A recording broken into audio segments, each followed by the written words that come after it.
Hello there! Welcome to the grand finale of the Smart Person Trilogy. In the previous video, I discussed the two main types of arguments and how to evaluate them. I also stated that a bad argument does not mean that the conclusion is false. But this then raised the question, is there anything we can say is false for certain? I stated that the answer is yes, but I didn't explain why. That is the subject of this video. With that said, let's get started. In order for me to explain why there are some things we can say is false for certain, I will first need to discuss two important concepts. Those two concepts are consistency and contradictions. Starting off with the first term, what does consistency mean? In normal conversation, when we say something is consistent, we mean that the thing is steady or unchanging over time. For example, he is a consistent supporter for the cat shelter. In this video, the word is used differently and describes a set of statements or beliefs. When it is logically possible for all the statements in a set of statements to be true in the same context at the same time, the set of statements is considered consistent. If not, they are inconsistent. Now, what does logically possible mean? Logically possible means that the statements taken together do not result in a contradiction, which is the second term I would like to go over. A contradiction is a statement that is composed of two shorter statements where the two statements always have opposite truth values. That is to say that if one of the shorter statements is true, the other is false and vice versa. We call these shorter statements contradictory statements. Contradictions themselves typically look like this. X is the case and X is not the case, where X represents a given statement. Contradictions essentially state that X is true and X is not true. Now, why is this important? Well, going back to our original question, is there anything we can say is false for certain? I said that the answer is yes, and the reason is because of contradictions. Contradictions cannot ever be true.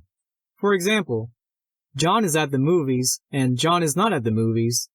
In the same context, that is to say, we are talking about the same person named John, these two statements cannot both be true or both be false at the same time. John is either at the movies or not at the movies at any given time. Now, how do you apply this concept to your everyday life? You do this by first realizing that we all have a collection of beliefs in our minds. It is important that our beliefs, taken together, do not result in a contradiction. If so, at least one of your beliefs will need to change to get rid of the contradiction since they can't all be true at the same time, which in turn means that at least one of your beliefs must be false. Therefore, if you really want to be smart, you will need to examine your own beliefs and see if there are any contradictions and eliminate them. This in turn will allow you to live a life believing in as many true things and as few false things as possible. Now, while discussing contradictions, an important distinction I want to bring up is between contradictory statements and contraries. Be very careful not to confuse contradictory statements with contraries. They are not the same thing. Contraries are statements that cannot both be true in the same context at the same time, but can both be false in the same context at the same time. This differs from contradictory statements which always have opposite truth values. For example, here is a circle that is blue in color along with the two statements. This circle is white and this circle is orange. Assuming that the circle can only be one color, the two statements can't both be true. If the circle is white, then it cannot be orange and vice versa. But they can both be false, as in this case. The two statements are both false since the circle is blue. This means that given two contrary statements, just because you know one of them is false, this doesn't mean that the other statement is true. The other statement could also be false, like in this case. Therefore, be very careful when deciding if two statements are contradictory or contraries. With that said, let's look at an example. Here is a set of 4 statements. The ball in my hand only has 2 colors. The ball is green, the ball is red, and the ball is yellow. Just by looking at this set of statements, it is obvious that it is not logically possible for all the statements in the set of statements to be true in the same context at the same time. Therefore, this set of statements is inconsistent. This means that at least one of the statements in the set must be false, but which one or ones? Take a minute or two and think about it before continuing this video. Okay, got your answer? Did you say the second statement is false and the ball looks like this? Maybe you said the third statement is false and the ball looks like this. Or how about the fourth statement is false and the ball looks like this? Or the first statement is false and the ball looks like this? What about all four statements are false and the ball looks like this? There are many other combinations one can think of, so it doesn't look like we can determine what statement or statements is or are false just from looking at these statements alone. So, what's going on? This example illustrates the point that if we are given a set of statements that we know is inconsistent, then we know that at least one of the statements in the set must be false. The problem is, just by knowing that the set is inconsistent, we cannot determine which of the statements is or are false. This now brings me to the final point of this video, but before I do that, a little recap so far from the start of this trilogy to now. I have discussed about how to think, not what to think. I talked about how every belief that we have is the result of a reasoning, and how we can visualize and evaluate this reasoning with arguments. I talked about how one needs to look at the premises of an argument to see if they support the conclusion. However, I did not really talk too much about how to determine if the premises are true or false besides saying, you will have to do research. How do we deal with determining if the premises are true or false? To do that, you will need to embark on the lifelong journey for truth. Determining what is true will require you to continuously acquire knowledge, along with applying what you have learned here.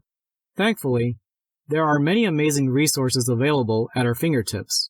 One just has to know how to find them. Remember, education does not end after graduation. There is also another resource available to you that is often disregarded. That resource is discussions. Do not be afraid to discuss with others. Learning through a dialectic exchange of ideas rather than a passive transmission of information is extremely beneficial. This is known as the Socratic method, named after the great Greek philosopher Socrates. Both people discussing benefit by coming closer to the truth. No one is a winner or a loser in these. However, the key point to bear in mind is that this requires you to realize that you may be wrong about something. Remember, the goal of being smart is not to be right. The goal is to get it right. Good discussions bring forth a diversity of ideas and opinions and stimulate new ways of looking at issues among the participants. This in turn can help create a society where people are not afraid to talk about topics that many consider taboo, such as religion and politics. Friendly discussions help depolarize people and in turn create great communities and a tolerant society that gets rid of the us versus them mentality. Now, putting everything that I have discussed in this trilogy together, here's what I believe an ideal smart person is like. They have good reasoning for their beliefs. They ensure that all of their beliefs taken together are consistent and they eliminate false beliefs. They are receptive to the idea that they could be wrong. They are a lifelong learner and they are not afraid of the truth. This is the kind of person that I strive to be every day of my life, and I encourage everyone to do the same no matter what walk of life you choose to take. I say this because it is in everyone's best interest to seek out true beliefs and eliminate false beliefs. The reason I say this can be summed up in this quote that I really like. You can avoid reality, but you cannot avoid the consequences of avoiding reality. In other words, true things are true no matter if you believe them or not. Therefore, seek out true things and mold your life around true things, not false things. Before I say goodbye, I have a few closing remarks. I hope that this trilogy has helped you take the first step towards being a critical thinker. However, there is much more to learn. I hope you enjoyed and learned a lot. Also, please do not hesitate to share this trilogy with others. I do not know anyone who would not want to become smarter.